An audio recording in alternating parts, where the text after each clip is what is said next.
Hello, greetings to all. Today, we're going to look operational excellence in properties and facilities management, and this is done through Lean Six Sigma. And we're going to see how Lean Six Sigma is going to help and improve the properties and facilities management.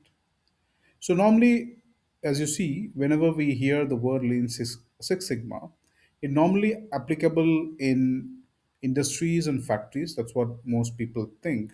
But today, we are going to also look at how this can be helpful in the service industries. So while we talk about the service industries, I would like to pick up how it helps in particularly in real estate management, of managing the properties and facilities management. So we've got two important factors here is that one who does the yellow belt and one who does the green belt. So probably the green belt are the people who will manage the project and will take help of the yellow belt to get the relevant data and documents to prepare a project. So today we will more focus on how a start of yellow belt will be and how yellow belts can produce the data management and help the green belts to make more progressive in making a project. I hope you're all ready because this subject is going to be very, very important for you, all of you guys. Because the moment you start learning how to learn or how to grow in your organization by learning this operational excellence, I'm sure you're taking one step ahead towards success because your organization needs people like you. How I can do my work or my organization level into a better future, and that is a requirement of this program. So I want to introduce myself to you all that I told you my name is Shivaguru Mohin and I'm master black belt in Six Sigma and also an operational management professional. I've got about 23 years of experience and I used to work in global companies. Now I've been working with in real estate management. I work with companies like CBRE and JLL, as you see, and I've handled organizations like Bank of America, GE, BNO, and HCL. And presently also taking care of 12 million square feet of facilities and property management portfolio. And I think this program, which I prepared for all of you, will be helpful to each and every person who is hearing this and who's following this to become the uh, best person in the organization and help themselves to grow into a better future. That is a requirement of this program, and I hope you will enjoy it. So I want to quickly talk to you what this Lean Six Sigma can give you. Okay, so I have charted you into certain parameters where I can help you to put this Lean Six Sigma, which will be helpful to you. The first is it is a measurable process by identifying variation and waste using data. So Six Sigma program is all about a data and a data. The more data you get, the best things you can do. And the Six Sigma talks about what is the variation in data and how I can identify, how I can correct the data, and how I can make the plan best. What does it the lean means? The lean is basically reduction of waste using a data. The second thing is select projects with clear CTQs. What is a CTQ? We will come back to you. A CTQ is nothing but a critical to quality aspect, and it also gives a measurable Y outcomes. We're going to talk about a little bit of max, a little bit of statistics, which you will learn over a period of time. It's going to be a very simple one, but the moment you learn what is a measurable outcome in statistics, you'll be surprised how I can bring a measurable content and learn the CTQs and bring a measurable improvement in your organization. Then the next is reduce variation and waste. Apply DMAC, which I'm going to talk to you in some time, to stabilize critical X driving performance. You remember I spoke about the X and I spoke about the Y. So there is a correlation, there's a relationship between X and Y. That's what we're going to discuss. And it is about reducing the waste and reducing the variation. And the next very important thing, we are going to create a mindset of excellence. We are going to put excellence mindset in you so that you can bring the output to your organization. We are going to coach teams to use the root cause of thinking over quick fixes. Let us not do any quick fix. Yes, it is definitely required, but how do we resolve them in a root cause level? Then sustain gains with controls, visual management, and ownership, and reduce reactive governance model and proactive and predictive model. So today the world is looking about predictive model. We have come out in earlier we were in reactive model, then we converted in a proactive model. Now today we are in predictive. I need to predict what will go wrong. That is my requirement for today's world. So we are going to learn how we are going to do predictive management. I hope you're clear what a Lean Six Sigma is all about, because I know a lot of people has got a doubt what can Lean Six Sigma do. But today I'm telling you, the moment you learn since a Lean Six Sigma, I'm sure that you are one step ahead of everybody in the industry. So as I told you, we are going to talk about what is y equal to f of x. So it's a simple formula. Y is equal to f of x says the results come from process inputs. It turns improvement into a testable cause and effect view. As you see here, while we talk about the y and talk about the x, y is the outcome of what customer feels. It talks about any number of measurable outputs. For example, the speed, detects, defects, satisfaction, and the X or the inputs you can measure and adjust in time, method, and material. So it is important for today's to change the Y and find the X and drive it. And the small X change can shift Y fast in minutes, errors, and rework. So we are going to talk a little bit of Y equal to f of x. And if you understand this, I think your 30% of your Six Sigma program is done. So let us break down what is this y equal to f of x. So the y basically is the outcome. For example, if you go to a coffee shop and you order a coffee, right? And the coffee comes to you and you drink the coffee. What is coming to you? It is a cup of coffee which you never know how it is done in the kitchen, what type of coffee powder they used, what type of sugar they used, how much sugar they used. You never know, and you just drink the coffee because that is what you're getting as a customer facing result. You get the coffee. Let us take in facilities management. The client gets the daily inputs. For example, when they enter the building, how the building looks, it's a customer facing result, isn't it? If they go inside their workstation and the workstation is clean and neat, that is what the customer is facing. Am I right? So y is the outcome. Keep it in mind. The next is the x.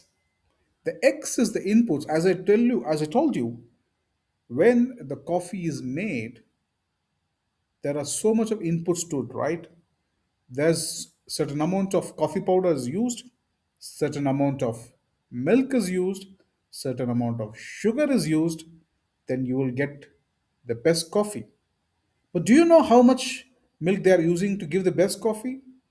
Do you know how much the sugar they are using to make the best coffee? You don't know, because they are the inputs.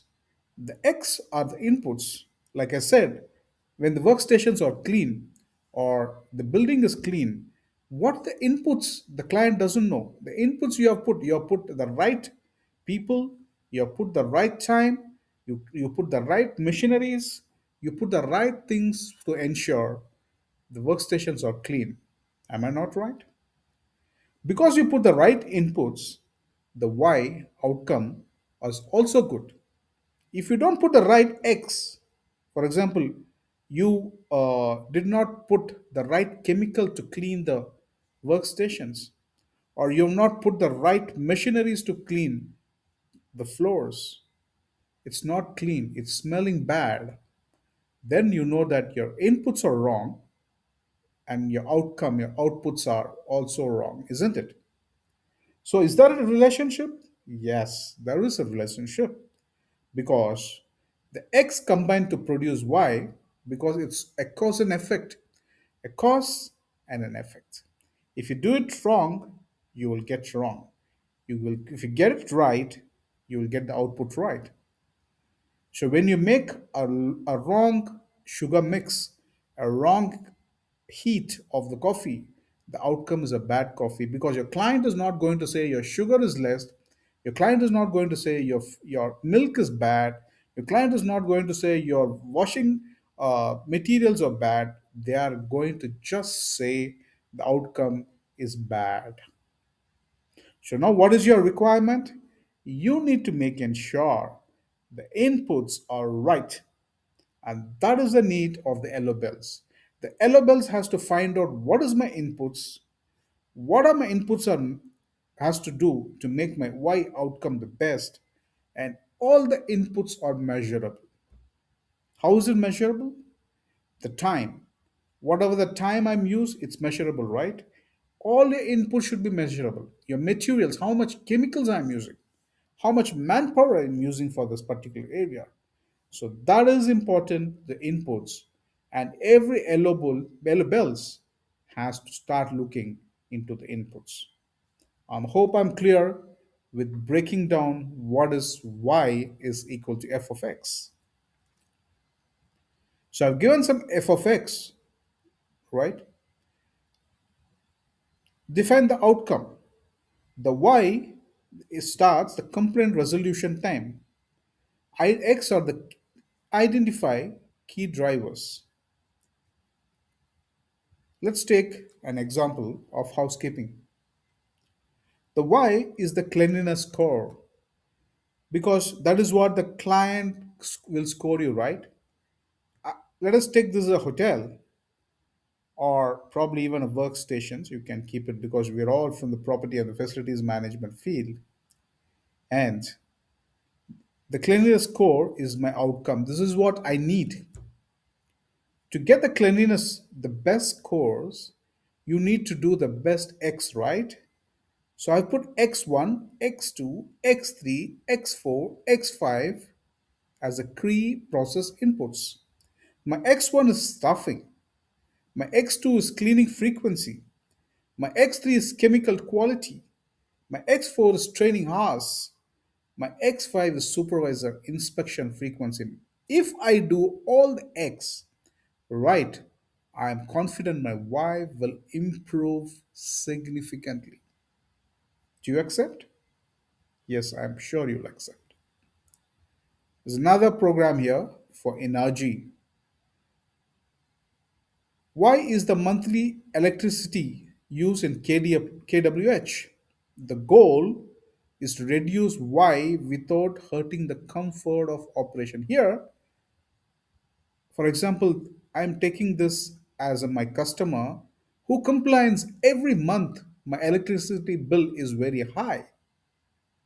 That is my problem. And what's my goal? Reduce my Y without hurting the comfort of operations. I want to do this, but I don't want to compromise on a comfort, isn't it? So, what is the key drivers here? The X1, X2, X3, X4, the set point of the HVAC, the chiller efficiency, occupancy levels, VFT performance, lighting hours. So if I start working on how I can reduce, I am confident enough I'm able to do the why as a success. And see the example of the shift of nexus. Before 20 degrees, 14 hours a day light, no VFT optimization. After 24 degrees, LED sensors optimize VFT. There is no comfort compromise on the comfort or operations. There you go. I did my goal. Can't we do this simple factors as an yellow belt? Yes, we can do. I'm sure everybody who's listening are ready and they will be able to do once they finish this session. So why is a predictable. Start with outcome of why. Find the vital few excess. The biggest problem in today's market is finding a problem. We all go to work, we all do our work, but we don't know what's the problem around. We want to just keep going on and doing our job daily, and we don't have the time to find out what is our problem. If as a Six Sigma professional, if you start focusing what is the problem around me, 70% of your job is done, man. 70% of job is done because you have started to learn and observe problems, and this is the start of Six Sigma or the operation excellence. Then you can do the correlation y is equal to f of x. Control x is to sustain y. Standardize work, monitor key inputs continuously. Stable x make y make predictable, repeatable, and sustainable.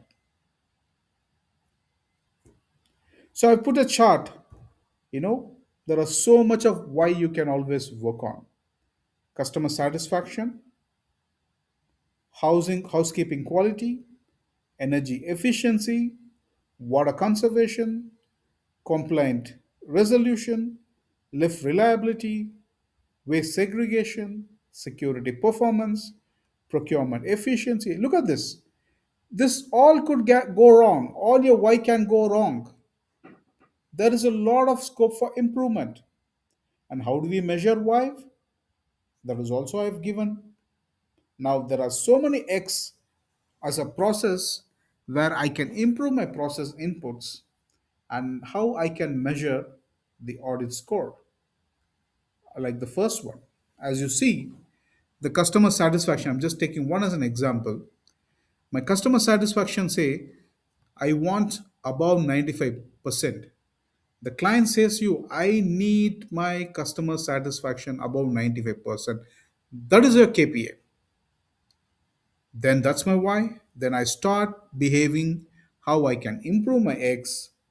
Then I do a tuning in my response time, my staff behavior, my cleanliness of the building, and I see the score significantly improvement.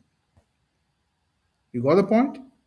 Now start looking at what is your why, and I'm sure you will be able to do the X. YF, it's the number of X, it's the functions of X. I hope I'm clear of what Y is equal to f of X. Next, we are going to do what is Six Sigma. A Six Sigma is a disciplined, data driven approach to improve business performance. It delivers customer value by reducing defects and variation. A Six Sigma is a program where I am looking always for opportunity to reduce my defects and reduce my variations. I will show you how it is done and you will be amazed. And how it is implemented, we have a very important proven technology or proven methodology. I would not even use a word technology right now, but I'll use a word methodology. It's called the DMAC, which means that D stands for define, M stands for measure, A stands for analyze, I stands for improve and control, because everything we are going to approach this DMAC, and all your green bells, all your yellow bells will start using this DMAC, and you will be surprised. You will get a lot of benefits, at least starting from the fourth month, and all you need to do is pick up the right data. So, as I told you, Six Sigma is a data driven decision, it's a team plus leadership, it is a continuous improvement, and it is a root cause focused based. If you're able to work on these four major areas, I'm sure you will do the best. The benefits of Six Sigma is about higher quality, less variation. I will try my process to go above 99% in my quality. That is the benefit. I can be the best in among our other competitors. It cuts defects, it cuts errors, process variation, and consistent output. The consistent output is very, very important, right? For example, you buy a mobile phone, whichever phone, right? It has to be consistent, it has to give the right output what you want. Similar way in Six Sigma, we commit our process is consistent. The Six Sigma is all about process, it's about voice of process. So we are going to learn how a process is made, how the process is going to be consistent, and how I can make the process better, faster, easier, and cheaper. The next is less waste and less rework. Remove all non value steps that cause delays and rework. Imagine how many reworks are done when we give an invoice to a customer. How many times we are making a mistake? How many times we are resubmitting the invoice? You'll be surprised if you take the data. Efficiency and cost gains. A streamlined process. I said we are going to make your process more straight. We are going to talk about a voice of process, a lower scrap, overtime, and warranty cost. And finally, customer delight. Why we am doing all these things? I want a customer delight, a sustained customer delight. Today my customer is very happy. Oh, come on, it's excellent done. Tomorrow one mistake and everybody is on the run. I don't want that. I want to stop the firefighting. I want a sustained customer delight. The benefits of Six Sigma is to bring the customer delight. You improve your CTQs, you're critical to quality that drives satisfaction and loyalty, and build continuous improvement culture in your organization. It's not today or it is not tomorrow. It's going to be a continuous improvement. Every day, today I will improve. Today I will improve. I will do better than yesterday. I will do better than yesterday. And that's the culture we will be bringing in your organization and in your everyday work. And that is the controlled mindset we'll be doing. And be ready for a Six Sigma professional. A lean management, we discussed about this. A lean in one line is maximize customer value, minimize waste. Where it came from? Toyota Production Systems. Toyota brought this and it focused on continuous improvement. We talk about QCD, improve quality, cost, and delivery together. Do with less time, less efforts, and less resources. How I can do a better work by minimizing the waste. And we've got 8 typical waste which I can remove from every process. We call that Muda. Muda is the place where you will remove the waste and it's a smooth process for. Standardized work. shorten lead times, boost responsiveness. We're going to improve and empower teams to solve the problems. That is where you are. We are going to empower you to start looking at problems, not only looking at problems, solving the problems. Deliver services that consistently meet customer expectations. Customer should say, wow, this is the team I like. This is the organization which I want. That is where we are going to be ready to become the Six Sigma professional.